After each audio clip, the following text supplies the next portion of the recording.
Welcome back to season 3 of Driving Performance. I'm your co-host, Tom Shea, the co-founder and CEO of Agile Media Group. And I am your other co-host, the co-founder and president of Agile Media Group, Max Flannery. And I'm excited to introduce our next guest, Jackie Widmann. By way of introduction, Jackie is the VP and Head of Marketing and Commercial at BERO, a new premium non-alcoholic beer brand co-founded by actor Tom Holland. With over a decade of experience launching and growing brands, Jackie is a marketing force known for blending analytical strategy with creative flair. She started her career helping build the Infatuation as one of its earliest employees and later led marketing initiatives at beer giant AB InBev, where she developed a keen sense for what makes a brand resonate with consumers.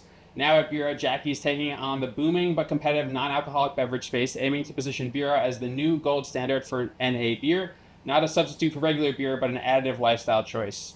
Since BERO's launch in late 2023, she's orchestrated everything from product branding to go-to-market strategy, learning to leverage Tom Holland's star power in authentic ways while doing the hard work of building a brand from scratch in a crowded market. Jackie, welcome to Driving Performance. That was quite the intro. Thank you so much for having me. Yeah, you're welcome. So I'd like to start these all the same. For our audio-only listeners, how would you describe what is happening right now? We are in a hot box on University Place. And it's air conditioned mildly. But a small, close quarters. We're getting to know each other really well beyond our working together. And it's great. It's a really nice day in New York City. So beautiful opportunity to be on display for all of the West Village. Well, I like to introduce the structure of the podcast. So as we are in a truck, the theme is we have a few stops along our route today. So stop 1, we're going to dive deep in your personal story, all the things, Jackie, before you enter the professional context. Then we're going to transition over to stop 2, which is going to be the professional story, talk about the Infatuation, AB InBev, and then obviously being on the ground floor for launching BERO. Then stop 3 is a game we call the Hot Box. It is a tongue-in-cheek version of this or that style questions game modeled off the hot seat. And then stop 4 will be our final stop on the route. Outro will send you along your way. But you ready to rock? Ready. All right, Jackie. So let's quickly start by going all the way back. Obviously, you really created an awesome journey for yourself in the consumer context. But I want to talk about before that. So where are you from? What's the upbringing? Any formidable experiences or life moments that kind of set you towards this path? So thank you guys for having me, first of all. So I'm happy to be here. I grew up in Westchester, New York, about 30 minutes north of Manhattan. Have one sister, parents who have always been full-time working, super hard-working family. Really great and, happy childhood. And always was really just driven by my family and friends around me who were super motivated and creative. And I think my family within it has kind of this mix of like super tactical, executional information people. And then half of my family is really creative and artistic. And I think I'm sort of a hybrid of the two. Not over-indexing in one more than the other, I should say. But like my sister and my mom, they paint, they do pottery, they're super artistic, have all these hobbies outside of their professional careers that are very artsy. And then my dad and the lineage on my dad's side of the family, lots of doctors, medical profession, super intellectual and information-based people. Sure. And I think I have a little bit of both. And love the creative, but love doing things that are like backed by data, proof of concept. Pretty good combination for a marketer. Yeah, I think so. And then professionally, what do they do? My mom's a lawyer, my dad's a doctor, my sister works in the nonprofit space and is all about sustainability and green energy and that kind of stuff. I think it's a good trade. I want my lawyers to be creative, and especially if you're in a pitch. Yeah. That's right. But I think, grew up with parents who just were very interested and always had like side hustles. My dad's also obsessed with drones. He has like ruined many a drone at family events where he's like trying to get the perfect shot from above and then it ends up in a tree or a pool. Yeah, we've done that a couple times. But I was really lucky. Like my childhood was just full of lots of different areas of like culture and education and I have really all in there. All right, so all those formidable moments in the upbringing. So where did you end up going to college? I went to school at NYU, which was sort of opposite of what I expected as someone who grew up not too far from the city. I literally made a list of schools. All of them were like at least a flight away. Right. I was like, I gotta get out, see the world.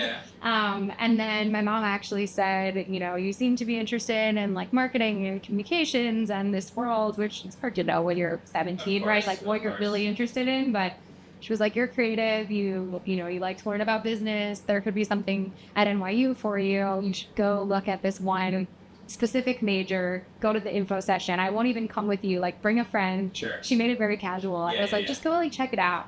And I went with a friend for the day. We like explored this exact area, this street that we're on. There you go. University. And I texted her. I remember being like, I'm going to apply early decision. And then the rest is history. Nice. And NYU was a cool experience. It was definitely not a conventional college experience. You said you wanted to travel the world. You just brought the world to you. Exactly.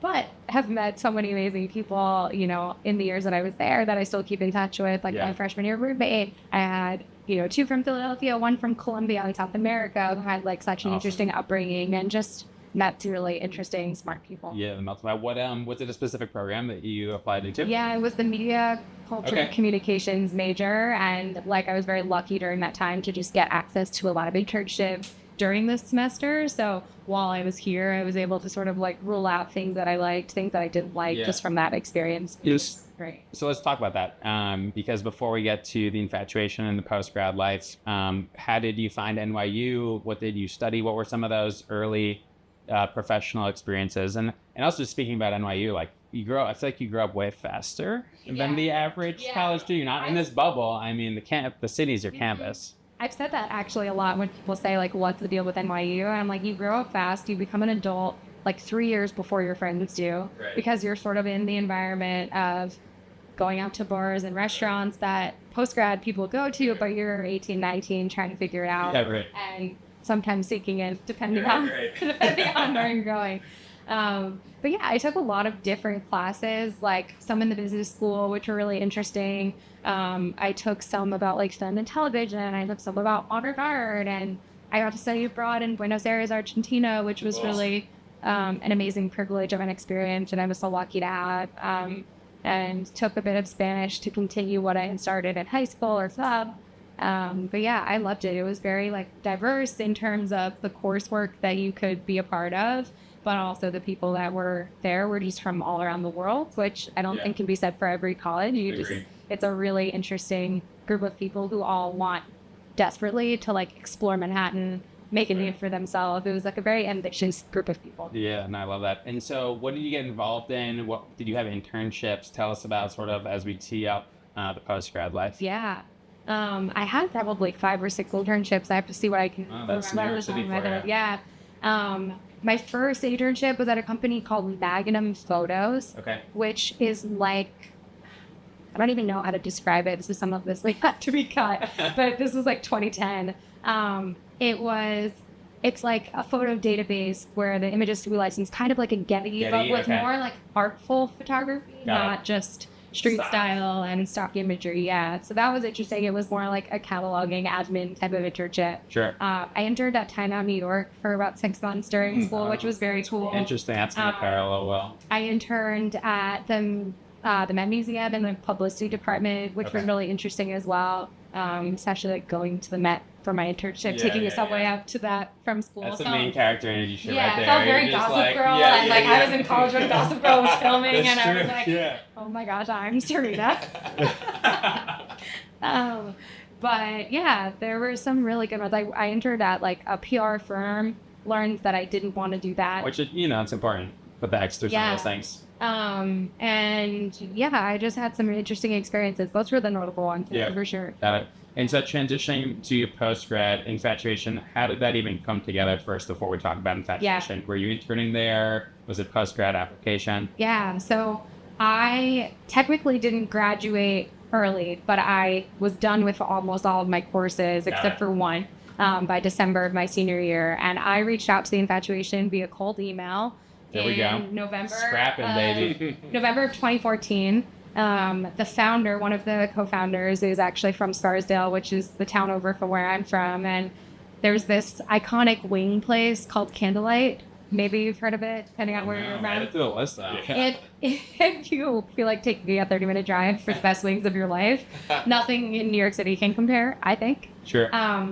But there was commonality in recognition of Candlelight. I had been an avid reader and fan of what the Infatuation was doing.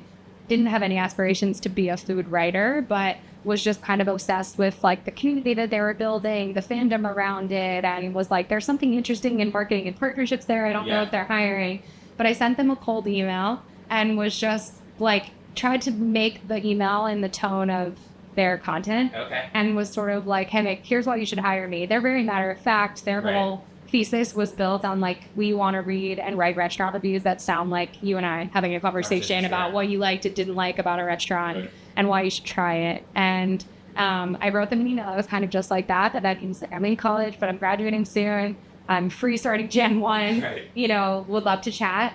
And they emailed me back within the day, came in and met with the team, which at the time was 2 co-founders and their, you know, soon to become editor-in-chief, who were working out of an apartment. This is early days. Really early days. Wow, because it's grown so much. Yeah. It was right after the founders had quit their full-time jobs to start building a team, but they weren't hiring for what I was pitching them on. But it was a team of 3 in the office, and then I think they had just hired someone in Chicago as their like full-time staff writer, but that was it. And I was like, hi, I'm graduating and would love to work for you guys. I'm interested in the business side of what you guys are doing. And I remember this so vividly. Andrew Steinthal, who was my boss and is a good friend to this day, was like, I mean, it's pretty transparent. Like, we're not making any money now. We need to start. And he was like, but you have really interesting experience. Love the Scarsdale connection. Like, let's take a chance and do this. And the moxie. Yeah, I think it was like a bold enough email, confident, but like I didn't know what I didn't know. Yeah, based on that email copy, like, do you want to start working for our lead gen team? We need a lot of help. So how did you even hear about the Infatuation if we're talking that early in the Infatuation arc? I was, you know, obsessed with social media since the start. I think like early in the days of being on Facebook while I was like in middle school and shut down MySpace. Yes, all of the platforms. Uploading Facebook albums of like my trip to the store or like a random party that I should have been posting with red cups when I was, 14. Right. And I think I just, I was on Instagram starting to like look for New York specific content and recommendations. I started some really awful blog that was called like New Yorker Chick that no longer exists. We'll find it. We'll put it in the show notes somewhere. We'll find it. That was basically just like an Instagram account or a website or both. That was like, I was just posting pictures of food. I realized there were like bigger groups of people doing this in a more, you know, sophisticated way. Yeah. And I was always just like interested in different like sub-pockets of culture throughout New York, and saw what they were doing on Instagram, got very involved in posting a lot of my own like food content on my personal Instagram. When I studied abroad, I started this hashtag, and I'm on private, so like this is not something that anyone can see also, which makes it funnier, I think. Like, I wasn't trying to be an influencer. It was just like for my mom and my 10 friends. But I started a hashtag calories don't exist abroad thing, and I was just like very into that would rip in the modern day. Maybe we bring it back. Yeah. As an homage. I should. But yeah, it was just like a fun thing. I discovered them, started very actively like reading their site, getting their emails. And as someone living in New York, like getting ready for graduation, I was just like, this would be a cool company to work for, something that I actually use as a resource to find great places, but also like seems like cool people. Yeah. I loved that it was like scrappy and startup. Not that I had experience doing that, but intrigued. Yeah, I sometimes younger like aspiring founders or operators come to us and be like, you guys raise money, like how'd you figure out or do that? And I think it was Carl's with you. It's like people want to bet on people who are probably going to do it anyway, and it sounds like you were kind of doing it anyway. And so I think the combination of, hey, whether you hire me or not, I'm going to be doing this, and 2, I'm also like not shy to cold email and get involved, was probably something that they saw in you. All right, so talk about how long were you at the Infatuation? So I was there for about 5.5 years. Okay. Joined as employee number like 4 through 6. There were 4 of us who kind of started at the same time. And was there until we were over 100 full time. Granted, COVID had some weird layoffs and unfortunate things. But by the time I left, we had been from like 5 sitting in an apartment turned shared office space. And then over 100, then like down a little bit, and I started to hire again. Damn. Yeah. What was that like, and how did your role change through that insane growth period? Yeah, I mean, I was really lucky in the sense that, like, part of it was timing and part of it was just, I think, my drive to keep doing more and learn. But I had a boss who really took me under his wing. Shout out. Shout out to Andrew Steinthal, still a great friend. But yeah, I was, entrusted with opportunities to be in the room. I was hired as like the partnerships manager. That didn't mean anything at the time, but they were, very acutely aware of the fact that they had a massively engaged audience across newsletter, website traffic, and social. And how could we sell brands on being a part of this without it feeling like a banner ad that was just on the page and interrupting the editorial experience? So we were working with brands like before this era of influencer that we now live in, where gifting wasn't a thing. It was like getting invited to a dinner put on by American Express and the Infatuation. It was very few and far between. So we were able to sort of leverage this like endemic connection with food to all these other areas of industry and business that just wanted to connect with culture and cool people talking about things that were relevant in their city. And we were able to work with incredible brands, and it was like we were selling content that lived on Instagram or creating content for their socials. It was events and experiences. We created EatsCon, which is a food festival that still exists today. We did tons of branded content, but never content that sacrificed the editorial integrity. Like if Bud Light sponsored a guide to where to go watch sports and have great wings, it was never Bud Light determining that list. It was, how do we tell a story, drive people into great places, some of which serve Bud Light. And so it was really interesting. But when I started, I wasn't just doing that. It was very early days, super scrappy, a lot of hats. There's a story that some of my old colleagues tell a lot when we talk about this early time of like, I was probably a month in. We needed to take photos of a bartender for some branded content that we were doing with Jameson whiskey. And I was like, oh, I took photography in high school and college. I'll shoot it. And I like went with my DSLR. Call Dad, get the drone. I hauled ass to Brooklyn with my camera. I'm like taking pictures of this bartender. We put it up on our site a couple days later, and it's like branded content that we sold to Jameson. And they were like, you did that in like 2 hours. It's just so weird to think about the early days and like the things you do to just make stuff happen when businesses are that small. But yeah, I mean, I was given a lot of trust, and so we started to work with brands. Obviously, like in the early days, it was like a 5K package here, a 10K package here. When we started working with partners, we realized that if we did great work, they would come back for more. And we were able to build a really sound business in these early days of like buying media, but in a more integrated way. And so, went from maybe doing like $1 million in revenue in that first year to upwards of 20 million plus after, not that crazy amount of time, 5.5 years. And this is like pre-listicles and white labeling and for... It was, you mean like the Taboola era or some of that? I'm thinking of the year in that moment in time, like the social media wave was happening and that was clearly just like perfectly combined together. But the monetization, what were people paying for? So if we were selling a package to American Express, which was at the time all about marketing the gold card, it was like, you get 10x points when you use your gold card on restaurants. So how can we create content that like touches multiple platforms, also slide in some ads for the gold card, which get you benefits at those places. And then we brought it to life with dinner events, both for influencers and press and media, but then like secondarily for consumers. And so they were buying content on Instagram before the days of all the FTC regulations around like hashtag ad and whatever. It was rogue. There were no rules. But yeah, it was like Amex bought a package that included branded content on social, branded content on the web, sponsored newsletters. Maybe we would run a white label service and find influencers for Amex through our network, which we were very connected because Infatuation was becoming this influential account. And we were helping smaller creators grow because that was the day where like hashtags actually drove follower growth if you tapped into the trend.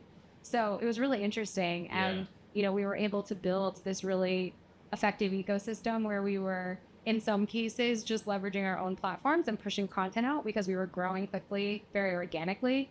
But then in other cases, like we worked with DoorDash and Caviar and like created our own co-branded IP, which was a series called Now That's What I Call Pizza, Volume 1, 2, 3, and 4. And it was like a traveling event that popped up in multiple markets. And it was a mix of community and influencers and content. It's just a crazy business. Yeah. It touches like 18 different channels. Yeah, it was It's like really an events omnichannel business, marketing. and then like, you know, also the newsletter and the social. It's crazy. But I think as an early employee there, I was really lucky in that I was in the room with all of these high-level marketers who were spending the money with us because it was our team of 5 that was pitching these brands on why they should get involved. I remember being in rooms my first year or 2 there, and people would be like, "Oh, where'd you work before this?" And I was like embarrassed to say in college because I'm like, how am I in the room with the head of marketing at Whistle Pig or whoever, wherever else? And it was very much this sort of environment that I think looking back on, it's like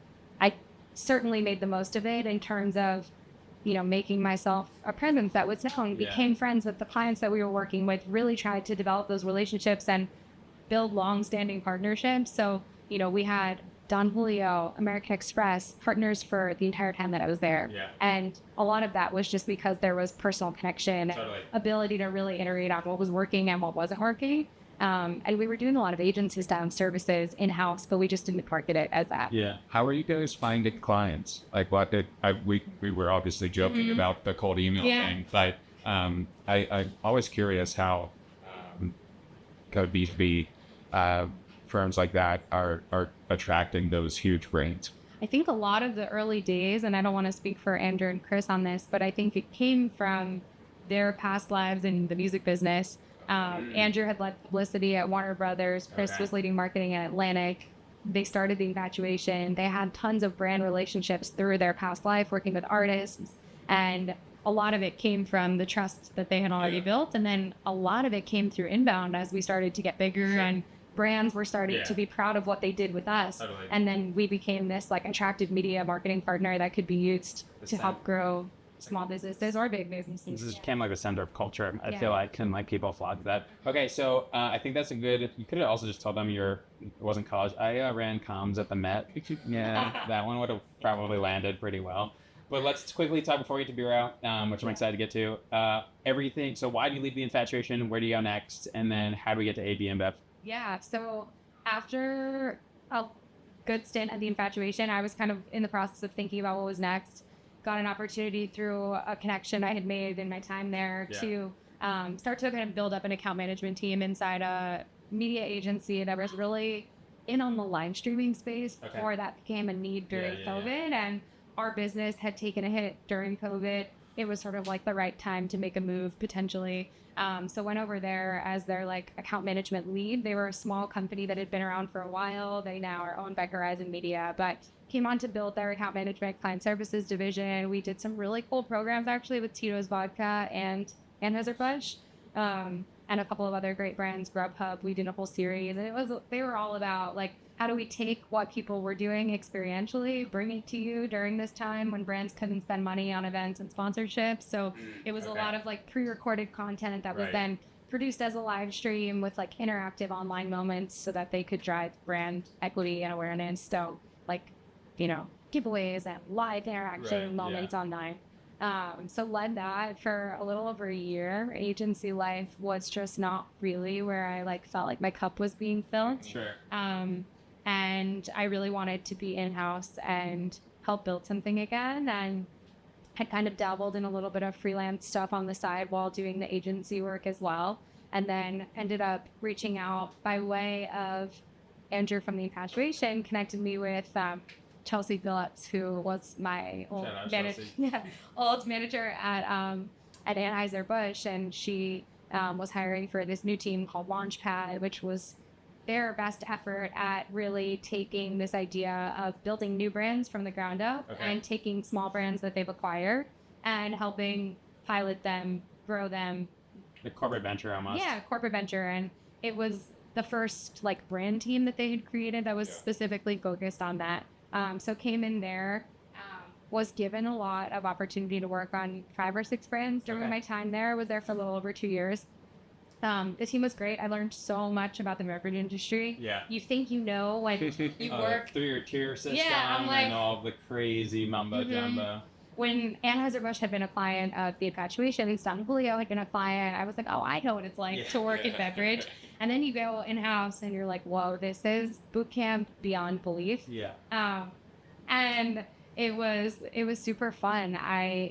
Great people, learned so much. Wasn't really looking for anything new, but by way of connections and the world of community Slacks and industry connecting, I had a good friend that I had worked with from past years who had been running marketing for Giant Kombucha. She was part of the startup CPG. The Giant with the J? Giant with the J. Oh, I'm so Larry Lesby. Yeah, no. She's at Shake Shack now. But anyway, a friend who was there, she was part of startup CPG. Okay, yeah.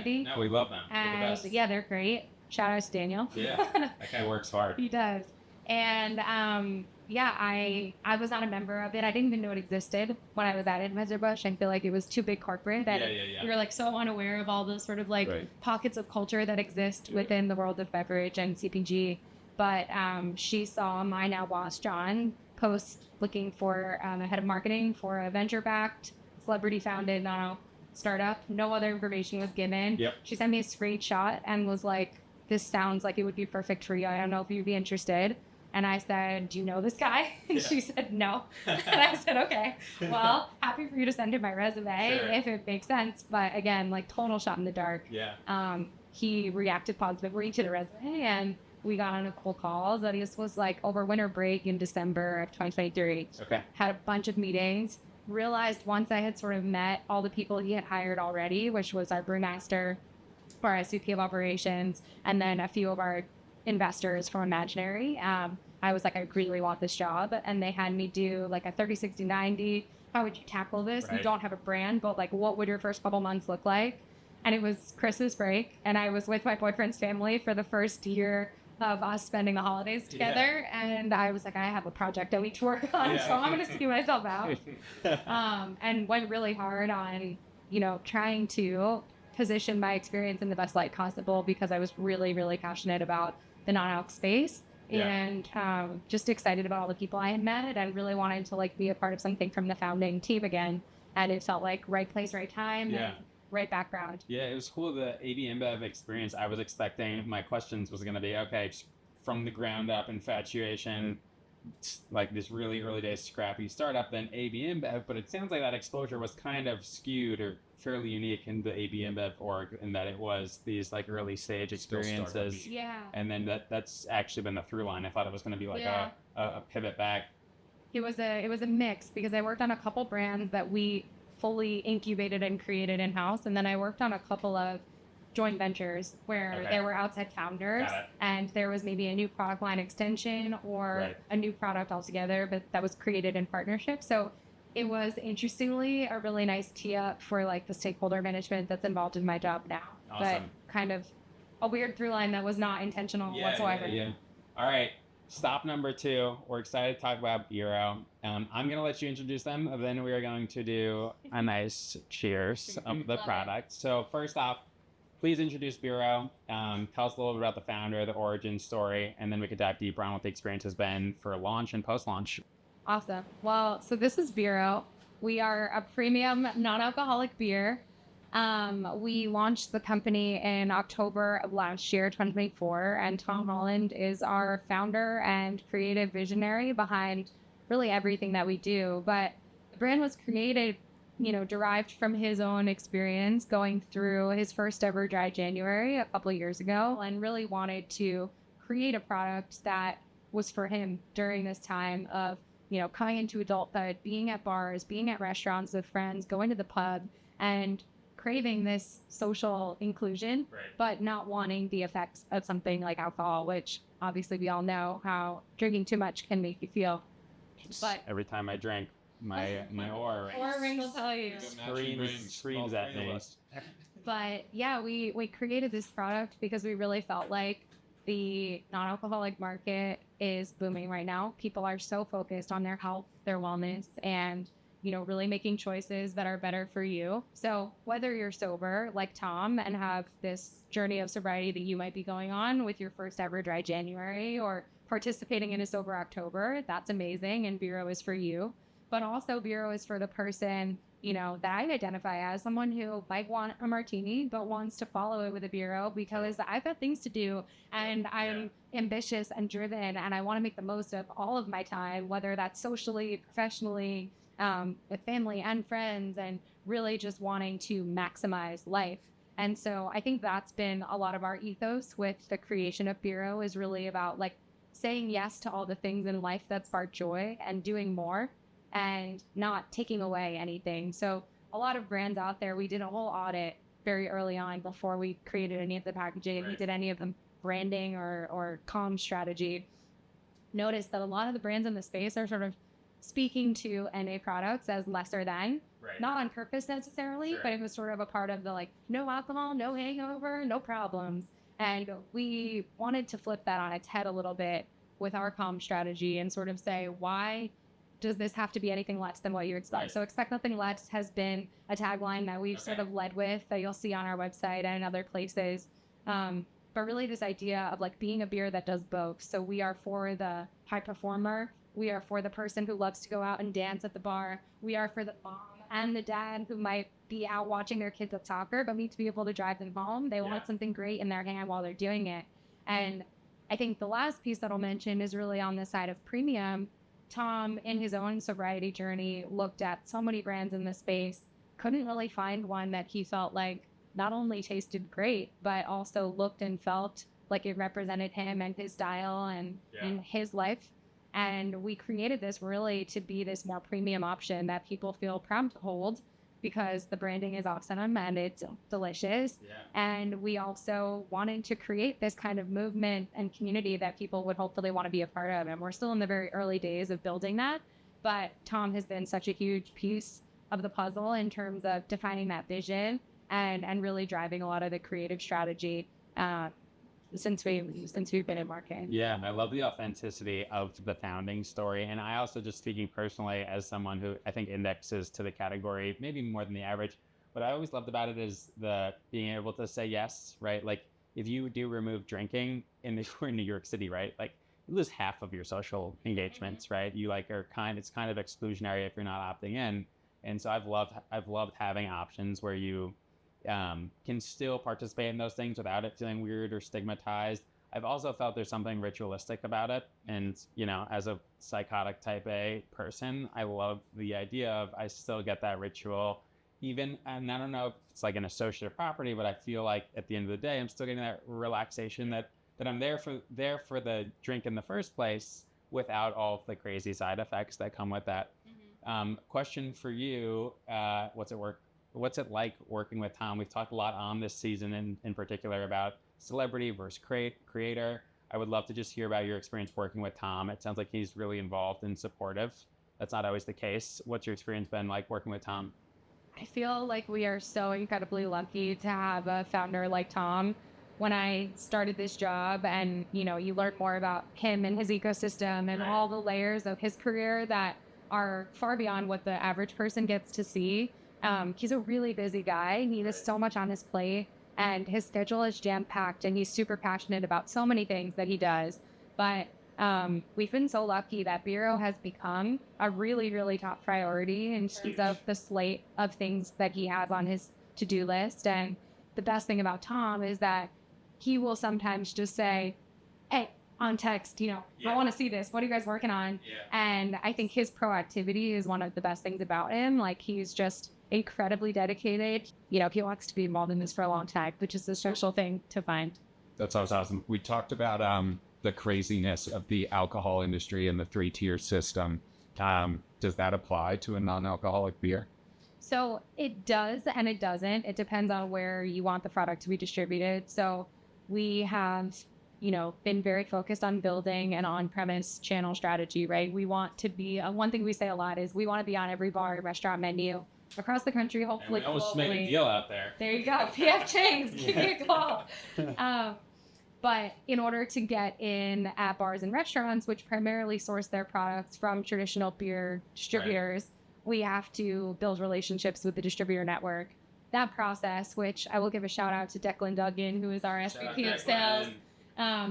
Declan has done an absolutely insane job of building our distribution network with such pace that I think he should probably be in the Guinness Book of World Records. It's the BERO Book of World Records, Yeah. just to be clear. Yeah. But the world of beer distributors is really matrixed. Some states there's one distributor that covers the whole state. In other states there could be 12 to 20 just different distributors in order to get different regions and different pockets and cities covered and get them access to your product. Declan has managed to get about 80% of the country covered in less than a year. Wow. Which is really amazing, particularly because we have only just started hiring salespeople that report to him over the past 3 months. So he has built a network that is ready and willing, and now we're sort of playing this game of catch up of now starting to service those distributors, starting to make these line review meetings happen because we actually have the infrastructure and team to support it. So a lot of people will ask, like, oh, you guys have been in New York since October. Like, how many restaurants are you on the menu at? And it's like, we're getting there. But we've only just hired a regional sales manager that sits in New York, and he started, I think, on Monday. So, we've done a lot with a little in terms of team and resourcing. And I think he deserves a ton of credit. And the team has been really lucky that we've all just had, we've been able to move with a lot of agility, which is unique. You got John too. I mean, John's a juggernaut in his own right. I'm sure he's brought so many parallels from C4 Nutrabolt into the fray. Another shout out to John. John Herman, our CEO, incredibly well-connected, intelligent, just really, really knows how to build a business and navigates decision-making super well. He's really even keeled, which I love about him, just for such a high stress, high growth company. He is super calm and level-headed, really takes in information before making decisions, and he comes with a lot of amazing relationships and people who trust and love the work that he's done in the past. So we've been lucky that we've been able to bring some of that to the BERO business. That's great. I know we talked about the messaging to the consumers that BERO is an addition, not a substitution. What formats are you leveraging to deliver that message? What marketing channels are you leveraging? And given that it's a fairly new brand, have those marketing channels changed at all from launch until now, where you're 80% of the country? Yeah, I think when we started pre-launch, it was a lot of our own channel and messaging on organic social and then some paid social as well.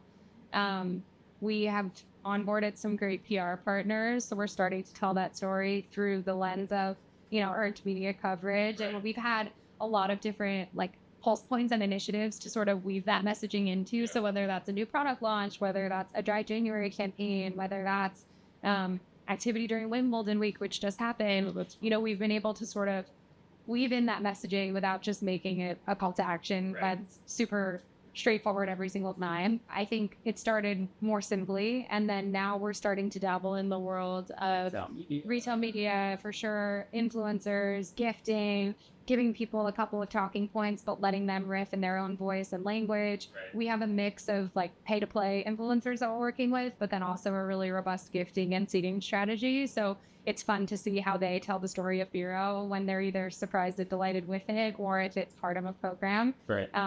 But we've loved that process.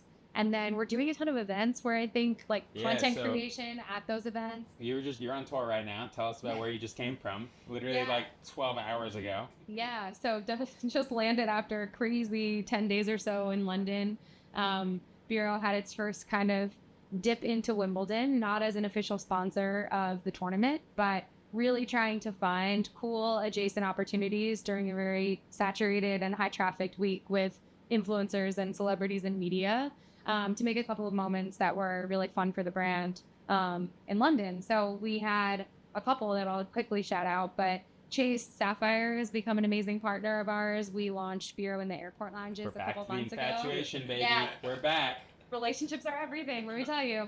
But yeah, Chase has been carrying BERO in the airport lounges now at all Sapphire lounges across the country. I had one the other day. Really? Yeah, on my way to a bachelor party. Yeah, I had mine on my way to London at JFK. It was fantastic. But they were doing some really awesome Wimbledon activations. They had a Wimbledon cottage that they were building out where card members and media and celebrities could get access before they headed over to the matches. So we had Tom there for 2 different days of like panel discussions and introductions with different types of people. The first was more of a media and influencer focused event that was just telling the story of the brand, interview style, panel coverage. He, John, and a reporter from a great publication in London told the story together.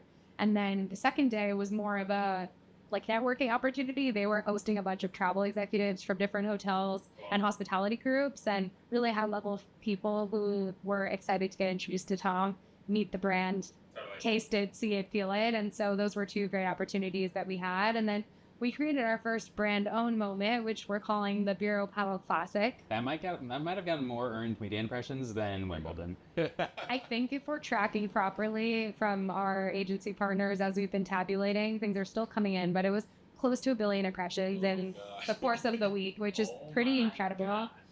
But we created this Pro-Am tournament. This was Tom's brainchild. Yeah.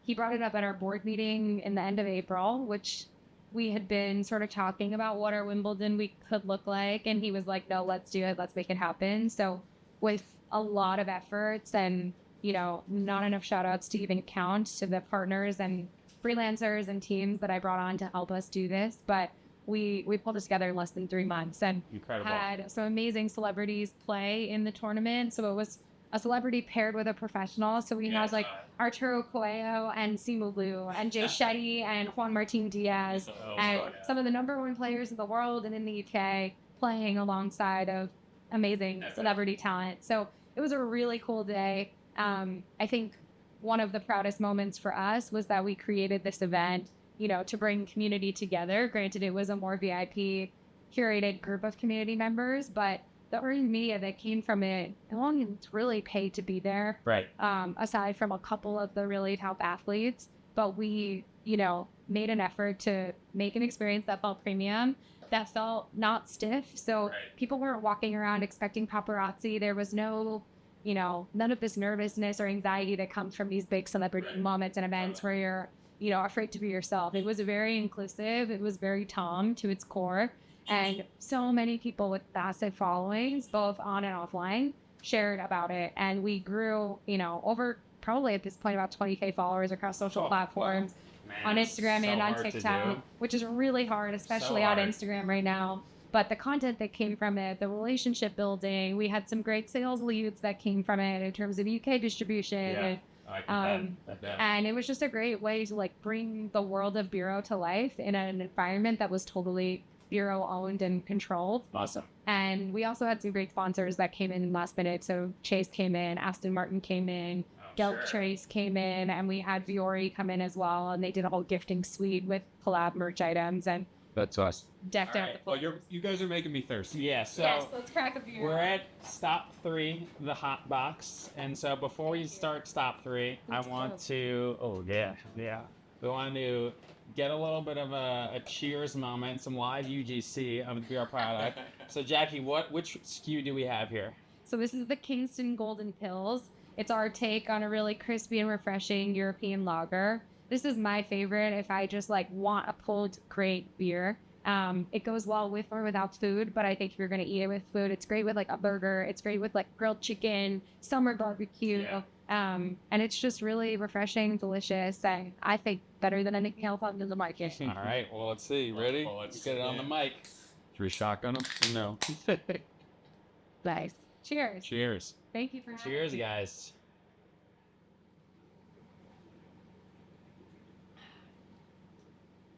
It's really good. I don't think I would, if you blind taste tested me, I don't think I'd be able to tell the It's difference. non-alcoholic. It's So, fun so fact. good. If you go look on our TikTok, we did a whole series because we're on the menu at Due West. Shout out Due West. So good. We did a whole series of blind taste tests with just random people coming in for their trivia nights. And people were shocked to find, and we did it against an alcoholic competitor that makes the lager, a very popular one, I might add. And not only did we come out on top in terms of flavor and preference, but people were shocked to find out that we did not have alcohol. We didn't disclose So they it didn't know that up front. beforehand. Yeah, we just said we're It's gonna crazy. It have you literally tried 2 tastes beers. It's so good. So that was really awesome to see. But yeah, this is our OG. Kingston is the town that Tom grew up in, and very much like the sort of original 3-pack hero stew. It's really good. All right, we'll cool down because we're at the hot box. Stop number 3. Jackie, are you ready? Ready. Give up email or give up Slack for life? Give up Slack. Yeah, cold plunge or hot tub? Cold plunge. Sweet snacks or salty snacks? Salty. Sampling in-store or influencer unboxing? Ooh. Can you sample this in-store? You can. Like a liquor store? Can I give an answer that's not an answer? Mm-hmm. Yeah. I'm going to say sampling at restaurants or bars more than influencer unboxings. But I think showing and letting people taste where they actually want to buy it is the most effective way to drive that conversion. Coffee or tea? Coffee. Canva or Figma? Canva. Winter or summer? Summer. Protein or fiber, which is a bigger consumer trend? Protein. Telepathy or teleportation? Teleportation. Shit. Neat or messy? Neat. DTC or D2C? DTC. $50. Are you putting it on red or black? What is that? In roulette. You're not. I'm not a putting- gambler. I'm not a gambler. You're putting it in your pocket. Yeah, I'm taking that money and buying some BERO. In-house or outsourced? In-house. Board games or video games? Video games. Spotify podcasts or Substack deep dives? Substack all the way. Ooh. Beach house or ski house? Beach house. Work remote or return to office? Return to office. That might be controversial, but Hey, that's How I what feel. we're here for. Sunrise or sunset? sunset. Twitter, LinkedIn, Instagram, or TikTok? LinkedIn. Pineapple pizza or candy corn? Candy corn. Live music or DJ? Live music. Advertisement or Advertisement or advertisement? Advertisement. You got Tom. Tom might say advertisement. Call, text, or audio notes? Call. Give up bread for life or cheese for life? Oh, that is so hard. I think give up cheese. Well, bold. Because you need a vehicle That's for true. all the condiments, That's true. and That's bread fair. is that vehicle. We did have AO Cheers. on earlier. Yeah. That was pretty good. Are you doing air guitar or air drums? Air guitar. Start early or leave late? Leave late. Trucks or billboards? Trucks. Receive good news first or bad news first? Bad news. Well, the bad news is we've come to the end of our show. Jackie, you've been a really great guest. Thank you so much. Hearing your story, hearing the BERO story has been incredible. I'm so excited for you. I'm so excited for the brands. We want to wrap up by letting people know where can they connect with you, and then where can they find BERO. I don't know if we have enough time to list all the places, but maybe some accounts where they can go find and try the product.